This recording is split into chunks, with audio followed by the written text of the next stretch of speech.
이번 시간부터는 원가액에 대해서 공부해 보도록 하겠습니다. 먼저 첫 번째 원가의 개념, 제품의 생산과 관련해서 정상적으로 소비된 경제적 자원의 가치. 그냥 쉽게 이해하시려면 이러면 되겠죠. 물건 만드는데 얼마 썼나 그런 걸 알아보는 게 원가라는 거. 두 번째 원가의 특징, 내부 이해관계자. 시험에 가장 많이 출제되는 포인트는 이겁니다. 내부 이해관계자. 참고로 우리 재무 회계할 때요. 재무 회계 특징은 뭐였습니까? 외부 이해관계자였죠. 그래서 얘랑 많이 섞어서 오답으로 많이 만듭니다. 그 다음 또 통제, 성과평가, 의사결정 이런 것들은 다 원가랑 관련된 것들입니다. 세 번째 원가의 분류.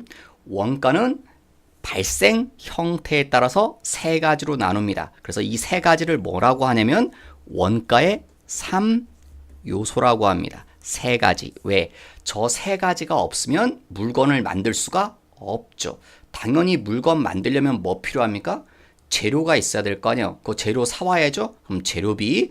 그 다음에 사람들이 일해야 되죠. 그러면 월급 줘야 될 거 아니에요. 그게 노무비. 그 다음 나머지 것들을 다 합쳐서 뭐라고 한다? 제조 경비라고 합니다.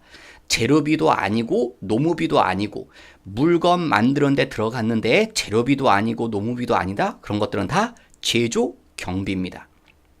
그 다음 원가 행태에 따라서 변동비와 고정비로 구별하십니다. 원가 행태에 따라서 변동비, 고정비인데 아마 제가 생각할 때 이 변동비, 고정비라는 표현은 사업하시는 분들도 많이 쓰는 것 같습니다. 변동비, 고정비. 뭐 우리 회사 한 달 고정비가 얼마인지 아냐 뭐 이런 말들 많이 하시더라고요. 그래서 변동비, 고정비. 왜 변동비고 고정비겠습니까? 변동비는 변합니다. 뭘 변하냐면 물건을 많이 만들려고 하면 원가도 많이 들어가야 돼요. 그렇게 변해요. 그게 변동비고 고정비는 무관한 거예요. 물건을 많이 만들든 적게 만들든 고정적으로 쓰는 돈이 고정비입니다. 여러분도 한 달에 용돈이라는 게 있죠. 얼마 정도 쓰는 거. 변동비가 있을 거고 고정비가 있을 겁니다. 뭐 나는 취미 생활이 영화 보는 거다. 그러면 영화 보는 건 그건 변동비겠습니까? 고정비겠습니까? 변동비입니다. 왜? 내가 영화를 많이 보면 당연히 비용이 많이 발생하겠죠. 영화를 적게 보면 영화 보는 비용이 적어질 거고 그게 변할 수 있죠. 근데 고정비 같은 건 아마 우리들은 요즘 고정비가 거의 막 가장 대표적인 게 핸드폰 요금 같아요. 요즘은 거의 다 정액제라서 그죠? 여러분이 한 달에 정액제로 보통 쓰니까 전화를 3시간 쓰든 5시간 쓰든 핸드폰 요금이 똑같죠. 한 통을 안 써도 전화요금 고정적으로 나오잖아요. 그런 것들이 고정비입니다. 그 다음에 추적이 가능성에 따라서 추적이 가능한 걸 직접비, 불가능한 걸 간접비라고 합니다. 추적이 가능하단 말은 이 원가가 무슨 일 하는데 썼는지 알 수 있다. 그게 추적이 가능하단 말이고요. 그게 명확히 구별이 안 되는 건 간접비라고 표현합니다. 시험에 많이 출제되는 포인트는요. 얘하고 얘입니다. 이 중에서 다음 중 원가 행태에 따라서 어떻게 분류하느냐, 추적 가능성에 따라서 어떻게 분류하느냐. 그래서 이것들은 시험에 자주 언급되니까 좀 알아두시고요. 그 다음 옆에 보시면 제품 원가의 범위에 따라서 이건 원가를 계산할 때 어느 범위까지를 원가로 할 건지에 따라 구별입니다. 이름이 왜 전부 원가 계산이냐면요. 전부 다 가지고 원가 계산하겠다고 해서 전부 원가 계산이고요. 변동 원가 계산은 얘만 가지고 누구요?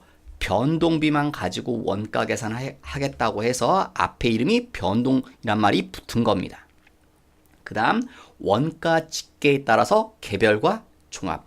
이 개별과 종합은 중요합니다. 근데 뒤에서 따로 배우실 거고요. 여러분은 상대적인 말로 전부와 변동이 상대적이죠. 개별과 종합이 상대적이라는 거 이렇게 입에 좀 달라붙도록 이렇게 자꾸 되뇌이세요. 전부 변동, 개별 종합 이런 식으로. 그 다음에 원가 측정 시점에 따라서 원가 측정 시점이라고 그랬죠. 원가 계산을 좀 빨리 할 거냐 늦게 할 거냐에 따라서 실제 원가 계산, 정상 원가 계산, 표준 원가 계산 이렇게 나누는데 여러분 시험엔 거의 얘는 다루지 않습니다. 표준 원가 계산은 여러분 시험에 중요한 건 특히 요 가운데 겁니다. 정상 원가 계산이라고 요것도 뒤에서 다시 배울 거고요. 지금은 원가 행태에 따라서 두 개로 나누고 추적 가능성에 따라서 직접비와 간접비 두 개로 나누고 전부와 변동, 개별과 종합이 상대적이라는 거 그렇게 입에 좀 달라붙도록 되뇌이십시오. 그 다음 하단 쪽에 보시면요. 지금 위에 발생 형태에 따라서 재료비, 노무비, 제조경비 이 세 가지로 나누는 걸 원가의 3요소라고 했죠. 자, 그러면 우리 라면 끓여 먹는 걸 예로 들어볼게요. 자, 내가 라면 끓여 먹으려면 라면을 슈퍼에서 사와야겠죠? 이 라면이 뭐겠습니까? 재료비입니다. 그 다음 사람이 뭐 해야 됩니까? 라면 끓이려면 일해야 되겠죠? 그럼 이 사람이 일하는 걸 뭐라고 하는 거예요? 노무비라고 하는 거고 그 다음 라면 끓여 먹으려면 라면하고 사람만 있다고 자동적으로 끓지가 않죠, 여러분? 뭐도 있어야 됩니까? 부엌에 가서 전기도 켜고 일해야 되죠. 그 다음 가스도 사용해야 되죠. 이런 것들 재료비도 아니고 노무비도 아니지만 라면 만들려면 필요하잖아요. 이런 것들을 뭐라고 한다? 이런 것들을 제조, 경비 이렇게 구별하시는 겁니다. 그런데 이걸요 다시 추적 가능성에 따라서 직접비와 간접비로 구별한다고 그랬죠. 그래서 재료비를 추적이 가능한 건 직접 재료비, 추적이 불가능하면 간접 재료비 두 개로 나눕니다. 그 다음 또 노무비도 똑같이 나눕니다. 추적이 가능하면 직접 노무비, 추적이 안 되는 것들 간접 노무비. 제조 경비도요. 추적이 가능하면 직접 제조 경비, 추적이 안 되는 것들은 간접 제조 경비. 이렇게 두 개로 나눕니다. 앞에 다 무슨 말만 붙은 겁니까? 직접과 간접이란 말이 붙어서 6개로 구별됐습니다. 그 다음에 여러분 이 중에서요. 이 6가지 중에서 여러분이 사업을 운영한다면 어디에 돈이 제일 많이 쓰일 것 같습니까? 당연히 얘죠. 직접 재료비에 당연히 돈이 많이 들어갑니다. 그래서 얘를 빼냈습니다. 왜? 비중이 높기 때문에. 그 다음 또 어디에 돈이 많이 들어가겠습니까, 여러분? 얘죠. 직접 노무비. 그래서 사업하시는 분들이 인건비 같은데 이렇게 많이 신경을 쓰잖아요. 뭐 인건비 줄이려고도 막 하고 그러죠, 여러분. 그래서 얘네 둘이 비중이 제일 높습니다, 여러분. 그래서 이 두 가지가 중요하기 때문에 따로 빼낸 거고요. 그 다음에 요 세 가지. 간접 재료비, 간접 노무비, 간접 제조 경비. 요 세 가지의 공통점이 뭡니까? 요 세 가지의 공통점은 앞에 간접이란 말이 붙었습니다. 그래서 그 세 가지를 빼내서 이렇게 부릅니다. 뭐라고? 제조 간접비라고. 그러니까 제조 간접비는 몇 개로 구성된 겁니까? 세 가지로. 누구? 간접 재료비, 간접 노비, 간접 제조 경비. 간접비를 다 묶어서 제조 간접비라고 한 겁니다. 그럼 이 중에 하나 남는 게 있죠? 외톨이 지금. 누구요? 예. 직접 제조 경비는 하나 남았습니다. 얘는요, 약간 무시되는 경향이 있습니다. 왜 무시되냐면 얘는 비중이 좀 낮아요. 그래서 얘는 좀 무시되는 경향이 있기 때문에 보통 요 세 가지를 언급합니다. 그래서 여러분은 이제 이렇게 자꾸 이 용어에 익숙해지셔야 됩니다. 원가의 3요소, 그럼 이렇게 대답하십시오. 직접 재료비, 직접 노비, 제조 간접비로. 처음에 원가의 3요소가 요 3개였죠. 요걸 다시 구별 지어서 직접 재료비, 직접 노비, 제조 간접비 이렇게 세 가지로. 직접 제조 경비는 좀 비중이 낮다고 그랬죠. 그래서 얘는 좀 무시됩니다. 그래서 시험에서는요. 직접 제조 경비가 언급될 수도 있고 언급 안 될 수도 있습니다. 예, 언급 안 된다는 건 그만큼 비중이 낮아서 무시됐다는 소리겠죠. 그러니까 그럴 때 여러분 원가가 얼마냐고 물어보면 요 세 가지를 더하면 원가입니다. 요 세 가지를 더하면 직접 재료비, 직접 노비, 제조 간접비 세 가지를 더하면 원가인데 만약에 직접 제조 경비도 있다면 직접 제조 경비까지 더해 주시면 됩니다. 근데 시험에선 잘 언급이 안 됩니다. 그 다음에 다시 원가를 구별할 때 여러분 원가 행태에 따라서 변동비와 고정비로 나눈다고 그랬죠? 그래서 이 직접비를 변동비 성격과 고정비 성격으로 나눕니다. 그래서 뭐라고 불러요? 변동 직접재료비, 고정, 직접재료비. 앞에 무슨 말만 붙은 겁니까? 변동, 고정이란 말만 붙였습니다. 역시 직접 노무비도 변동 직접 노무비와 고정 직접 노무비로 나눕니다. 변동과 고정은 앞에 그 말만 붙었죠. 역시. 그 다음 제조 간접비도 똑같이 변동과 고정으로 구별합니다. 그럼 변동, 제조 간접비, 고정, 제조 간접비. 됐죠? 그럼 몇 개로 또 쪼개진 겁니까? 6개로. 그런데 오타가 아니라요. 요 두 개는 제가 선을 그었습니다. 그죠? 선을 그은 이유가 이런 건 존재하지 않습니다. 세상에 고정 직접 제로비란 건 없습니다. 여러분 고정 직접 제로비란 건 무슨 소리일까요? 고정 직접 제로비는요. 제가 라면 끓여 먹을 때 이 라면이 제로비죠. 직접 제로비잖아요. 왜 직접 제로비입니까? 라면을 끓여 먹는데 라면은 당연히 라면 끓여 먹는데 들어간다는 거 당연히 라면이 들어가겠죠. 그러니까 알 수 있죠. 라면 끓여 먹는데 라면은 당연히 사용돼야 된다는 걸. 그래서 알 수 있기 때문에 직접 제로비라고 하는 겁니다. 그러면 이게 왜 변동 직접 제로비냐면요. 10명이 먹으려면 라면이 몇 개 필요합니까? 10개가 필요하죠. 그런데 만약에요. 이게 고정 직접 제로비라면 100명이 먹는데도 라면은 고정적으로 10개만 있어도 된다는 겁니다. 그래 고정이잖아요. 10명이 먹든 100명이 먹든 1000명이 먹든 10개만 있으면 된다. 그런 게 고정 정해져 있죠. 개수가. 그게 고정 직접 제로비라는 건데 그럴 순 없죠. 그럴 수는 없잖아요. 100명이 먹으려면 라면도 그만큼 많이 사와야죠. 변할 수밖에 없습니다. 그래서 세상에 고정 직접 제로비라는 건 존재하지 않습니다. 그래서 이렇게 표현 잘 안 합니다. 변동 직접 제로비라고 잘 말하지 않습니다. 왜? 직접 제로비는 당연히 변동이기 때문에 얘랑 얘는 동일합니다. 고정 직접 제로비가 없기 때문에. 그래서 굳이 변동이란 말을 잘 안 씁니다. 그냥 이렇게 부릅니다. 직접 제로비라고. 그러면 여러분들은 직접 제로비는 당연히 변동이지. 그래서 직접 제로비는 곧 변동 직접 제로비구나 이렇게 받아들이시면 됩니다. 똑같은 원리로요. 직접 노무비도 고정 직접 노무비란 건 존재하지 않습니다. 직접 노무비도 100% 변동 직접 노무비입니다. 그래서 직접 노무비라고도 얘기하지 않습니다. 잘. 왜? 글자가 너무 길잖아요. 그래서 그냥 직접 노무비라고 합니다. 그럼 여러분은 변동 직접 노무비라고 이해하시면 됩니다. 여러분 세상에 직접 노무비가 고정 직접 노무비라는 게 존재하면 우리들은 괴로워집니다. 왜? 우리 보통 이러잖아요. 내가 한 달 일하면 우리 월급이라는 걸 받잖아요. 근데 월급 받을 때 우리 보통 정해져 있죠? 뭐 월요일부터 금요일까지 일한다. 하루에 몇 시간? 8시간. 그리고 월급을 이렇게 받잖아요. 정해져 있죠, 이게. 그런데 사장님이 회사가 좀 바쁘대요. 그래서 나한테 뭐예요? 매일 야근시켜. 그 다음에 주말도 나오래요. 일했어요. 근데 사장님이 뭐래요?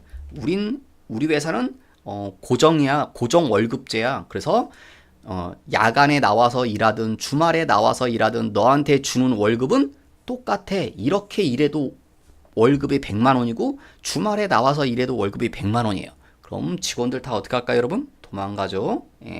일을 많이 시켰으면 월급도 더 많이 줘야 되잖아요. 그래서 변할 수밖에 없는 겁니다. 근데 가끔 현실은 뭐 야근 수당 안 주고 뭐 그런 데들 있다고 하더라고요. 근데 줘야 되는 거죠. 그래서 직접 노비도 고정이라는 게 없다는 거. 그래서 제가 이 두 개 선을 그어 놓은 겁니다, 여러분. 그러면 이렇게 두 개로 나눠지는 건 얘밖에 없다는 겁니다. 누구? 제조 간접비만 변동과 고정으로 나눠집니다. 그래서 제조 간접비는 변동 제조 간접비도 있고 고정 제조 간접비도 있습니다. 그래서 여러분은 시험에 이 글자들이 나올 수 있습니다. 변동 제조 간접비, 고정 제조 간접비 이게 나오면 여러분은 거꾸로도 생각하시면 됩니다. 요 두 개를 도로 뭐하면 합치면 뭐가 된다? 제조 간접비구나. 변동 제조 간접비와 고정 제조 간접비를 합치면 제조 간접비가 되는구나. 이렇게 이해하시면 됩니다. 그럼 여기 몇 개가 존재하는 겁니까? 4가지가 존재하는 거죠. 2개는 제가 안 된다고 했으니까. 그 다음에 요 얘기를 잠시 해드리려고요. 위에 전부 원가 계산하고 변동 원가 계산이 있다고 그랬죠. 자, 지금 몇 개만 있는 거라고요? 4개만 존재하는 겁니다. 2개는 안 된다고 그랬으니까. 그래서 이 4가지를 가지고 원가 계산하겠다. 4가지 다 가지고 원가 계산하겠다. 그래서 뭐라고 하는 거예요? 전부 원가 계산입니다. 왜? 4가지가 전부 다잖아요. 2가지는 존재 안 하니까 4개가 다니까 4가지 가지고 다 원가 계산하는데 이용하겠다. 그게 그래서 전부 원가 계산이고요. 변동 원가 계산은 변동비만 가지고 원가 계산하겠다. 이 넷 중에서 변동이란 말이 들어가는 게 몇 개입니까? 3가지죠. 그래서 그 3개만 가지고 원가 계산하겠다는 게 변동 원가 계산입니다. 그러면 변동 원가 계산은 누가 빠지는 겁니까? 얘가 빠지는 거죠. 누가? 고정 제조간접비가 원가 계산할 때 들어가지 않습니다. 포함되지 않습니다. 그러면 고정 제조간접비는 뭐로 처리하느냐? 기간 비용으로 처리합니다. 그냥 비용이라고 생각하시면 됩니다. 여러분 앞에 기간이란 말이 붙었다고 특별한 게 아니라 기간 비용은 기간이 이거잖아요. 네, 이렇게 올해라면 19년이라면 19년 속의 비용이라는 소리입니다. 기간 비용이. 그래서 비용 처리합니다. 그러면 변동 원가 계산과 전부 원가 계산 비교해 보십시오. 얘는 똑같은 거죠? 얘도 똑같죠? 얘도 똑같죠? 누가 다릅니까? 얘가. 그러면 뭐 때문에 차이가 생기는 겁니까? 고정 제조간접비 때문에 변동 원가 계산과 전부 원가 계산은 차이점이 발생합니다. 고정 제조간접비도 원가 계산할 때 포함시키겠다. 그게 전부 원가 계산이고요. 고정 제조간접비는 원가 계산할 때 빼겠다. 그게 변동 원가 계산입니다. 물론 이거 말고 나중에 이제 혹시 더 원가를 더 해주는 초변동 원가 계산이라는 것도 있는데 그건 여러분 시험 범위에 안 들어가서 언급하지 않았습니다, 여러분. 그 다음 밑으로 내려가시면요.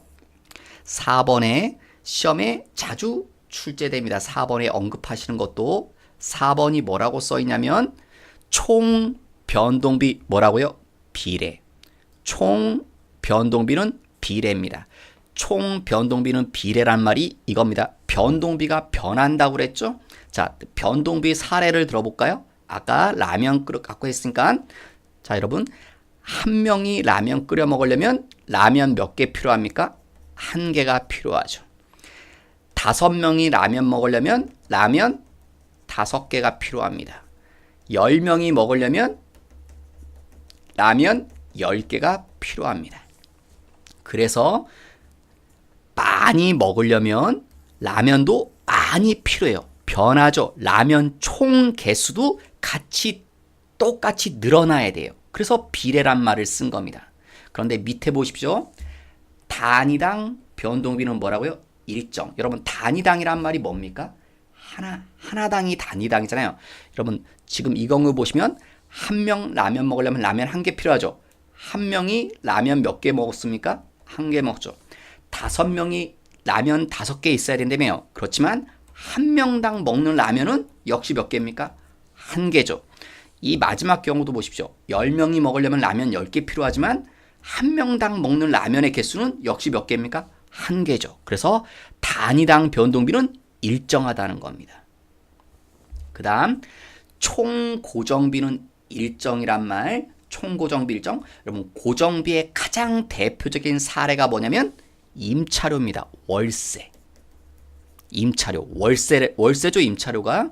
여러분 혹시 여러분도 그런 경험이 있나요? 이렇게 혼자서 집 나와서 혼자서 뭐 생활을 해요. 그래서 이제 뭐 방을 하나 얻어야겠죠? 그럼 우리 뭘 줍니까? 임차료, 월세라는 걸 줘야겠죠. 예, 100만 원이래요. 한 달에 월세가 100만 원이야. 너무 부담스러워. 그럼 어떻게 합니까, 여러분? 나하고 누구 하나 꼬시죠. 친구를 꼬셔서 친구야 같이 살자. 여러분 월세 얼마 냅니까? 그래도 월세는 100만 원이죠. 그죠? 그래서 총 고정비. 한 명이 살아도 월세는 100만 원이고 2명이 살아도 월세는 100만 원입니다. 그러니까 월세는 일정하죠. 100만 원으로. 그런데 단위당 고정비 아래. 여러분 나 혼자서 살면 나 월세 얼마 내야 됩니까? 혼자 사니까 내가 다 내야 되죠. 100만 원. 근데 친구랑 살면요. 나 월세 얼마 내면 됩니까? 친구랑 산 이유가 있죠. 월세 비중을 낮추려고. 나 50만 원. 친구 얼마 냅니까? 50만 원. 이렇게 나눠서 내잖아요. 그래서 뭐요? 단위당 고정비. 한 명당 월세는 뭐 합니까? 오히려 줄어들죠. 반대로 줄어져요. 사는 사람이 늘어나는데 한 명당 부담하는 월세는 줄어들죠. 그래서 여러 명이 살려고 하잖아요. 둘이 사는 것도 더 부담스러우면 친구 한 명을 더 꼬시겠죠. 셋이 살면 3분의 1씩 부담할 테니까. 그래서 단위당 고정비는 반비례라는 겁니다. 요 네 가지 꼭 기억하셔야 됩니다. 시험에 아주 잘 출제됩니다. 총 변동비 비례, 단위당 변동비 일정, 총 고정비 일정, 단위당 고정비 반비례. 시험에 아주 잘 출제됩니다. 꼭 기억하십시오, 여러분.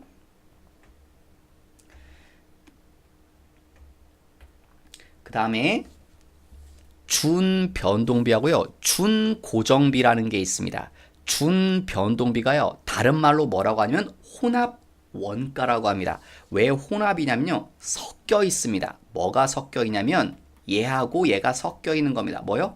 변동비하고 고정비가 섞여 있습니다. 그래서 준변동비라고 합니다. 가끔 오답에 이럽니다. 준고정비는 변동비와 고정비가 혼합된 형태다. 그럼 오답입니다. 누가 혼합된 겁니까?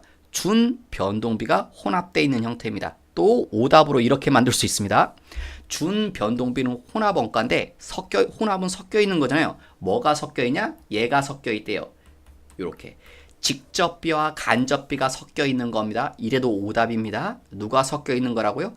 변동비 성격과 고정비 성격이 섞여 있는 거. 이런 걸 준변동비라고 합니다. 준변동비를요. 그래프로 그리면 그림이 이런 모양입니다. 왜 이런 모양이냐면요.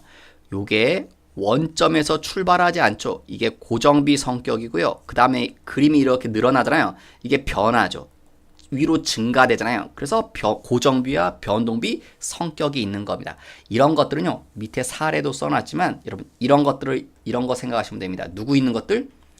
기본 요금 있는 것들이 준변동비 사례들입니다. 전기료, 전화료, 수도요금들 이런 게 준변동비 사례입니다. 여러분 전기요금 보십시오. 여러분이 전기요금을 나는 아끼겠다. 혹시 여러분 그래서 이번 달에 나는 전기를 하나도 안 쓰겠다. 그래서 집에 있는 전기 제품 다 코드를 뽑아버립니다. 그리고 등도 안 켜요. 그러면 전기요금 나옵니까? 안 나옵니까? 나옵니다. 아무리 안 써도 나옵니다. 왜 나옵니까 이거? 기본 요금 때문에 나옵니다. 그 다음 전기요금이 어떻게 됩니까 여러분? 쓰면 쓸수록 요금이 늘어나죠. 이렇게. 그래서 그래프가 이런 모양새가 되는 겁니다. 그게 준변동비라고 합니다. 그 다음 준고정비. 준고정비는요. 일명 뭐라고 합니까? 계단 원가라고 합니다. 준고정비는 사례가 계단 원가입니다. 준고정비가 가장 우리 일상생활에서 볼 수 있는 게요. 준고정비는 그래프가 이런 모양으로 나옵니다. 계단 모양으로. 그래서 계단 원가를 쓰는데요. 이거에 가장 흔하게 볼 수 있는 사례는 택시요금입니다. 여러분 택시 타보시면 0원부터 시작하지 않죠. 미터가 벌써 뭐 기본 요금이 이렇게 시작하죠. 그 다음에 미터기를 보면 요금이 막 계속 숫자가 올라가지 않죠. 일정한 거리까지는 요금이 똑같죠. 그러다 갑자기 어느 거리를 지나면 요금이 위로 팍 뛰죠. 그 다음에 또 일정한 거리까지는 요금이 같고, 그래서 구간별로 이렇게 요금이 일정한 걸 준고정비라고 합니다.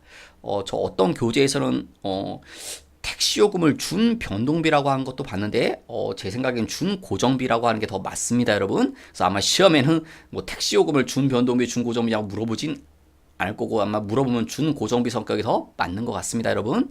이 밑에 사례들 중에서는요. 시험에 가장 많이 좀 잘 출제되는 건 얘가 많이 출제됩니다, 주로. 고정비의 사례들, 고정비, 감가, 상각비. 매달 감가상각비는 똑같습니다. 매달 임차료, 월세 똑같죠? 매달 내는 보험료 똑같죠. 그래서 고정비입니다. 정해져 있기 때문에. 그래서 고정비 사례가 의외로 시험에 이 네 가지 사례 중엔 제일 잘 나옵니다. 고정비 사례가. 그 다음에 5번에 보시면 5번에 나오는 용어 꼭 5번에 나오는 용어도 여러분 꼭 익히셔야 됩니다. 이거 암기사항입니다. 여러분 꼭. 기초 원가, 아까 원가에 3요소 있었죠. 직접 재료비, 직접 노무비, 제조간접비, 이렇게 3요소를 이렇게 자꾸 용어를 되뇌이시라는 거.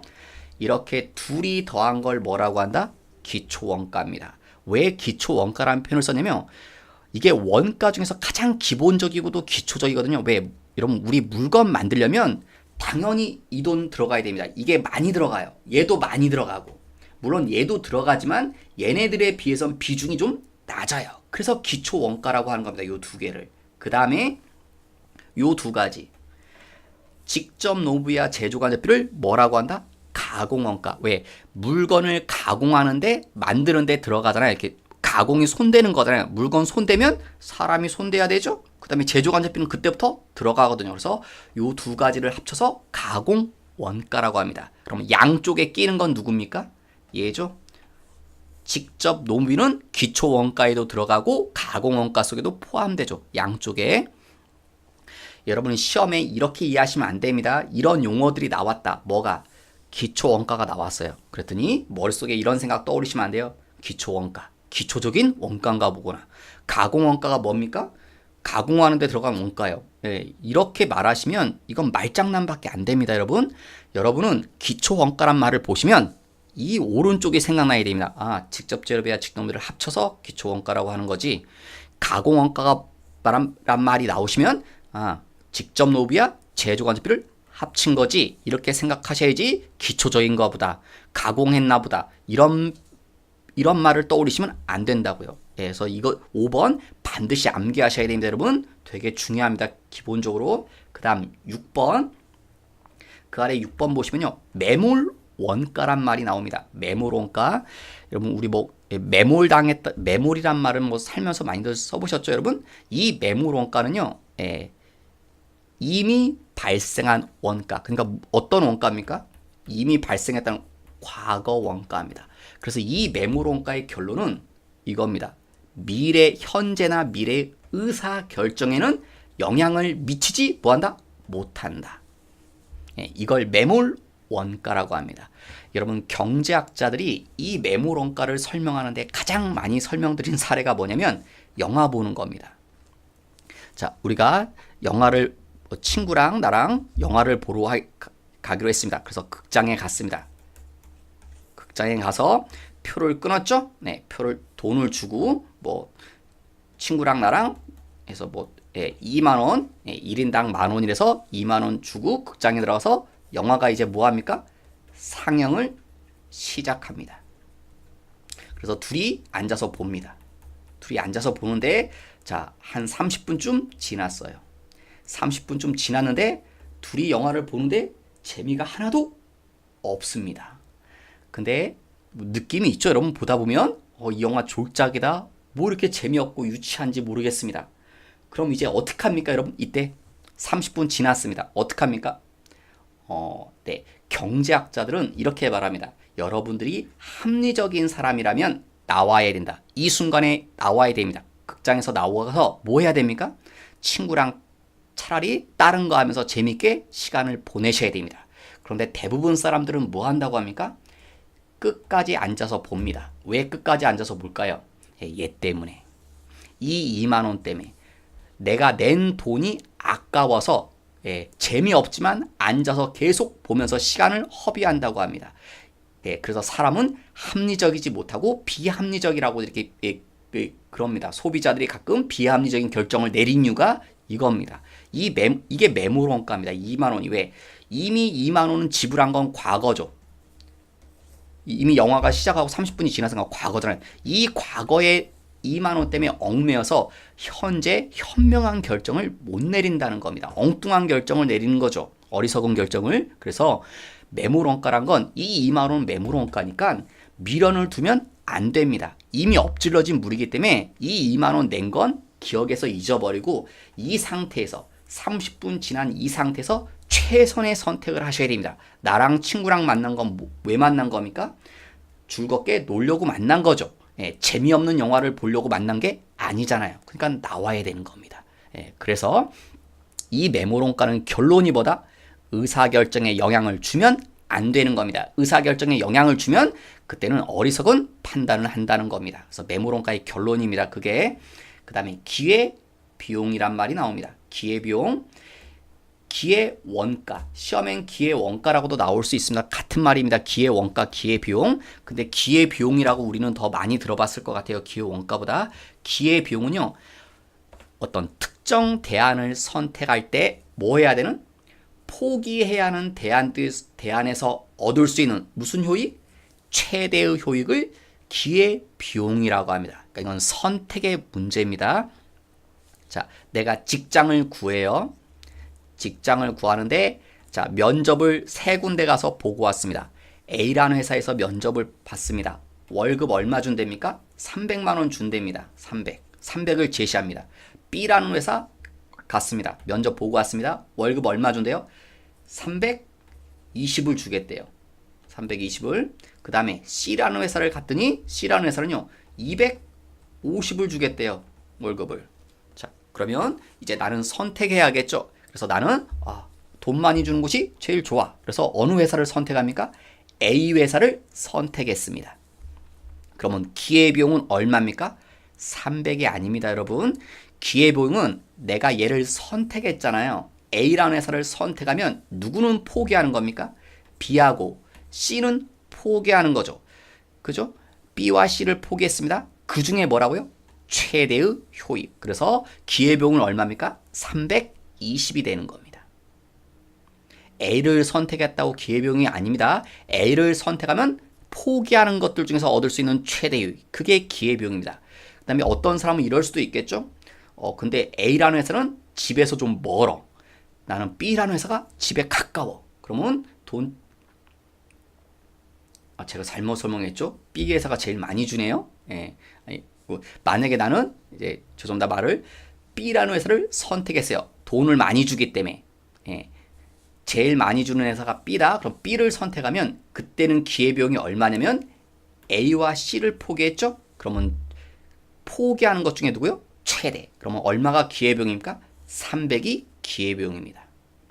A는 왜 선택했냐? 집이 가까워서 B라는 회사보다 제가 처음에 잘못 설명했죠? A라는 회사를 선택한 이유는 돈을 많이 줘서가 아니라 B보다는 적게 주면 집에서 가까워서 선택했다. 그럼 A를 선택하면 둘 중 최대. 그래서 320이 기회비용이고요. B를 선택하면 A와 C를 포기했죠? 그 중에 최대는 A죠. 그래서 300이 기회비용이 됩니다. 그래서 기회비용 문제 물어볼 수도 있고요. 그래서 이게 오답으로 예전에 이거를 바꿔서 냈습니다. 여기 뒤에 글자 살짝만 최소라고. 아닙니다. 기회비용은 최대입니다. 그 다음에 얘네들보다 더 중요한 게요. 그 다음 페이지 7번입니다. 7번은 꼭 아셔야 됩니다. 이게 여러분이 원가를 싫어하는 이유 중에 하나가 뭐냐면 계산 문제가 출제되거든요. 이게 원가액의 가장 기본 계산 문제입니다. 반드시 알아야 됩니다. 별표 한 5개 쳐도 부족합니다. 반드시 하셔야 됩니다. 자, 보시면 직접 재료비, 직접비, 재료비 요 3개가 뭐예요? 원가의 3요소. 그 3개를 더해요. 그럼 뭐라고 한다? 단기 총 제조 비용이라고 합니다. 또는 단기 총 제조 원가라고 하고 3가지를 더하면 거기다가 다시 기초 제공품을 더해요. 뭘 빼요?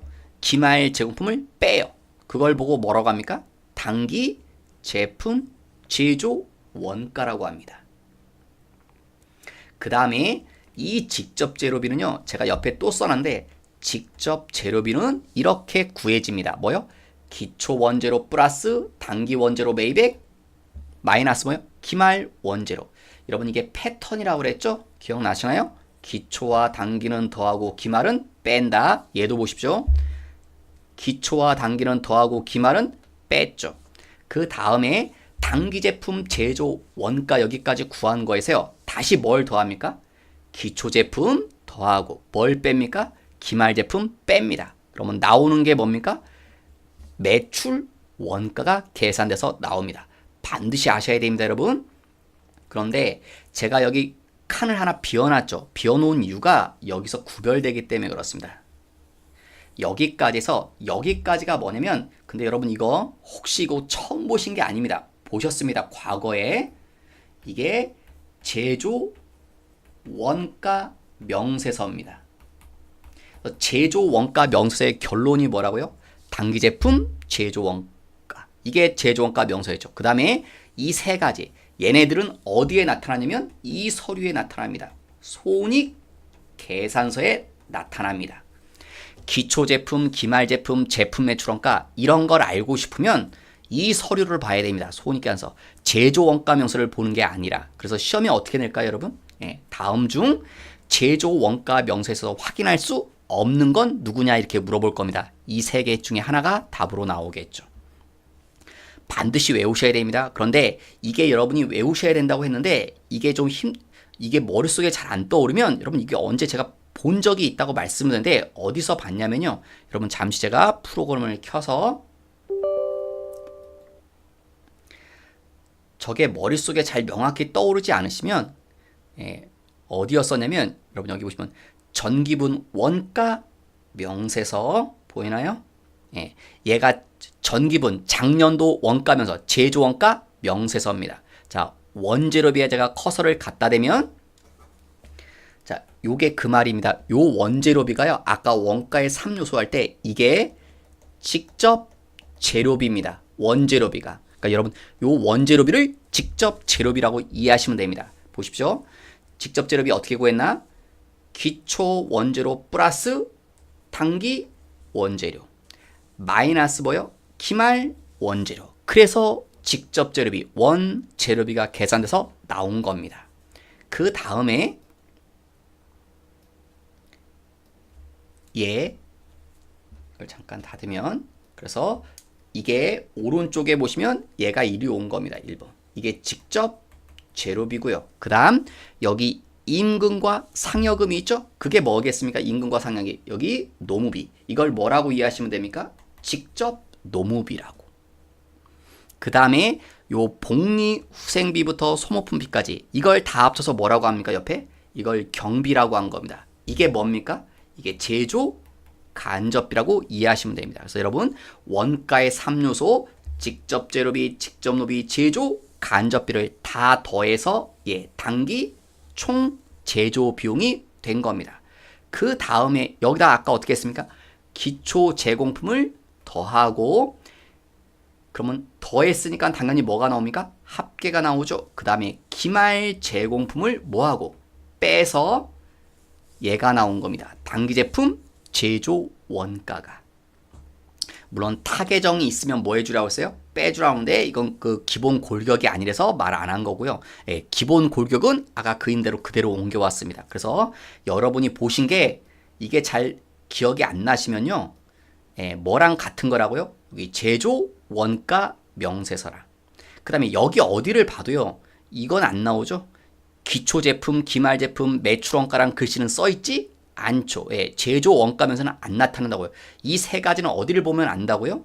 여기가 아니라 이 세 가지는 여기가 아니라 어디? 여기 손익계산서에.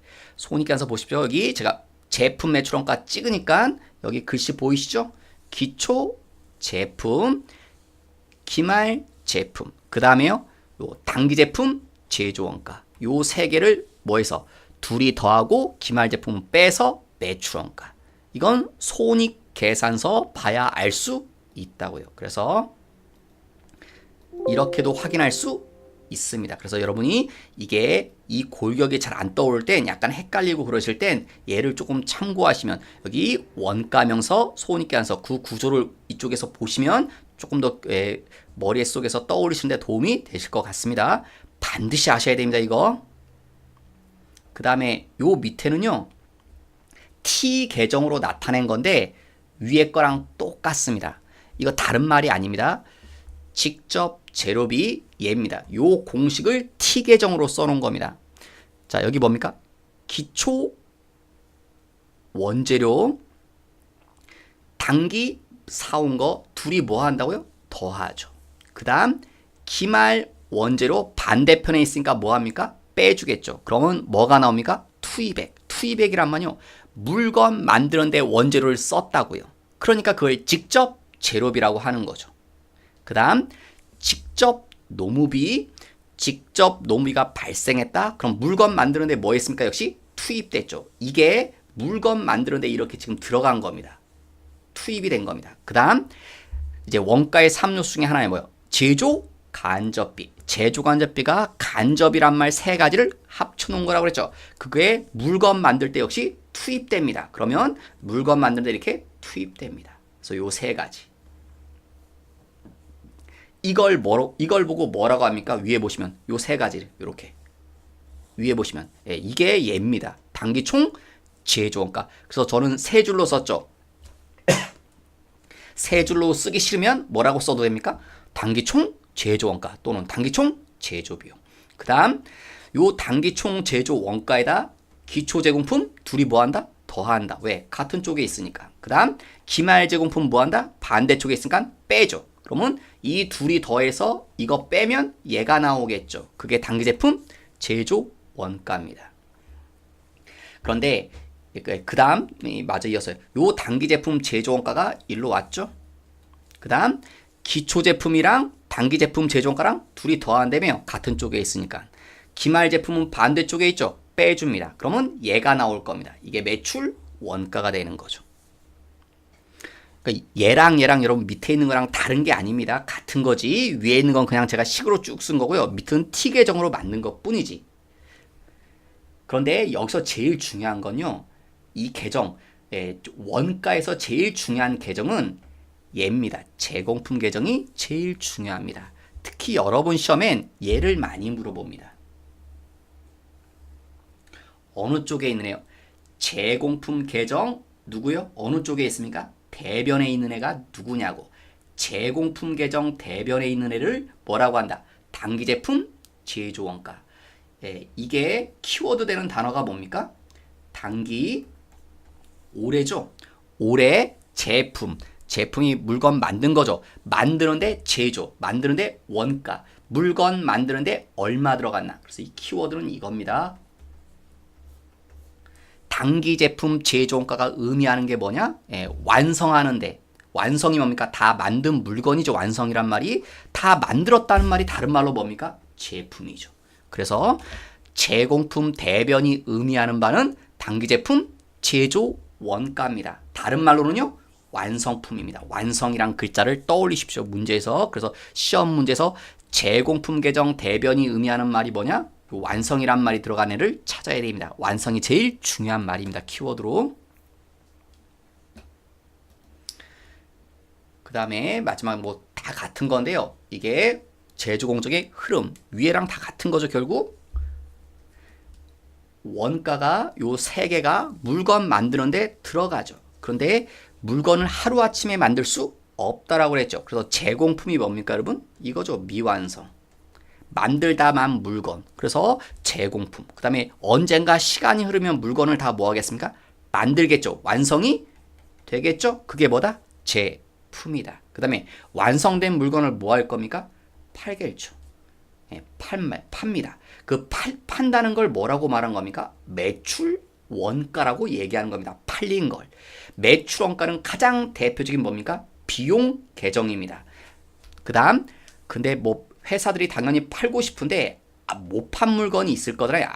못 판 물건. 안 판 게 아니겠죠. 못 팔았겠죠. 이 못 판 물건을 뭐라고 합니까? 우리는 재고라는 말을 쓰죠. 창고에 쌓여있는 물건 못 팔아서. 기말 재고 뭐라고 한다? 자산입니다. 그래서 매출 원가와 기말 재고는 서로 무슨 말이다? 반대말입니다. 반대말. 매출 원가 팔린 게 많으면 못 판 기말 재고는 당연히 적겠죠. 그래서 둘이 반대 관계입니다. 그래서 여러분 이것도 기억나시나요, 여러분? 자산이 많으면 이 말은요. 부채가 적다. 그 다음 비용이 적다. 그래서 뭐요? 이익이 많아진다. 그 다음 그래서 이익이 많아지니까 회사가 자본이 자꾸 축적된다. 자본도 많아진다. 그래서 제가 세 가지 자산과 이익과 자본은 같은 방향이라고 그랬죠. 자, 매출 원가가 뭐라고요? 비용. 기말 재고는 뭐예요? 자산. 그래서 자산과 비용은 서로 무슨 관계입니까? 반대 관계다. 네. 이것도 알아두시면 시험 문제 풀 때 도움 많이 되신다고 그랬죠, 여러분? 가장 중요한 것, 원가에 대해서 했습니다, 여러분. 특히 원가 요 7번 꼭 아셔야 되고요. 이거 반드시 외우시고 5번 반드시 암기사항입니다. 그 다음 4번의 이 네 가지 말, 특히 요 네 가지 말 두 번 주까지 반드시 아셔야 되고요. 그 다음 요 흐름은 좀 이해하시라는 거, 특히 요 박스에서는 요 두 가지로 원가 행태에 따른 구분과 추적 가능성에 따른 구분, 그 다음에 원가의 특징은 내부 이해관계자, 이게 키워드라는 거. 그 다음에 이것들은 한번 좀 보시면 원가를 분류하는데 조금 더 이해하시는 데 도움이 되실 겁니다. 자, 이번 시간 여기서 마치고요. 그리고 오늘 했던 거 가지고 다음 시간에 문제풀이를 해보도록 하겠습니다. 수고 많으셨습니다.